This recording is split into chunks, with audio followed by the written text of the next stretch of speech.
Hey folks, let's dive right into why Open Water misses the mark as a survival film.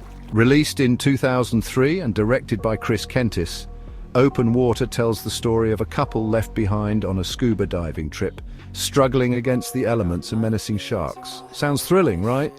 But let's break down why it doesn't quite deliver. First, let's talk about characterization. In any survival narrative, strong, relatable characters are key. Unfortunately, Open Water falls flat here.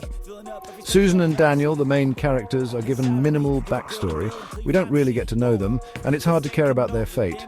Compare this to films like Cast Away or 127 Hours, where we see detailed histories and personal struggles that make us root for the protagonists.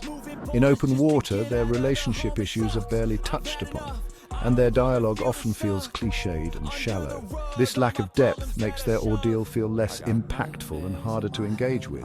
Now onto plot development. The movie relies heavily on increasing external danger to maintain suspense. The sharks get closer, dehydration sets in, you get the picture. But the narrative is linear and predictable, with little variation in pacing or surprises.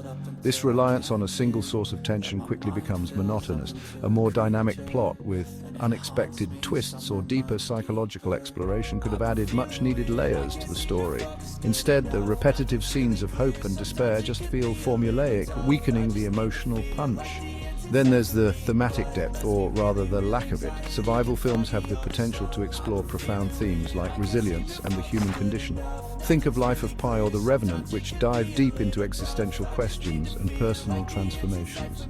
Open Water barely scratches the surface. While it shows the fear of abandonment and nature's cruelty, it misses out on exploring the psychological transformations of its characters. Their reactions are mostly surface level, and the film's ending doesn't address the larger questions raised by their ordeal.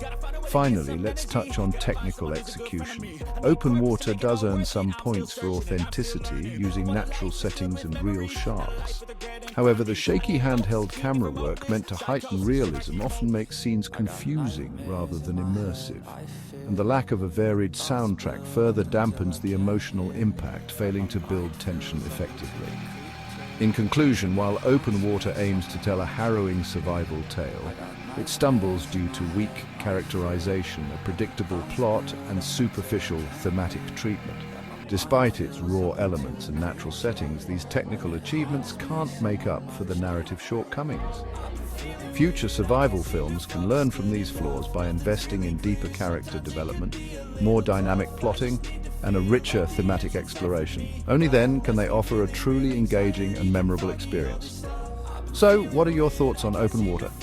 Did it hit or miss for you? Leave a comment below and let's discuss. Thanks for watching. And don't forget to like and subscribe for more film critiques and survival stories.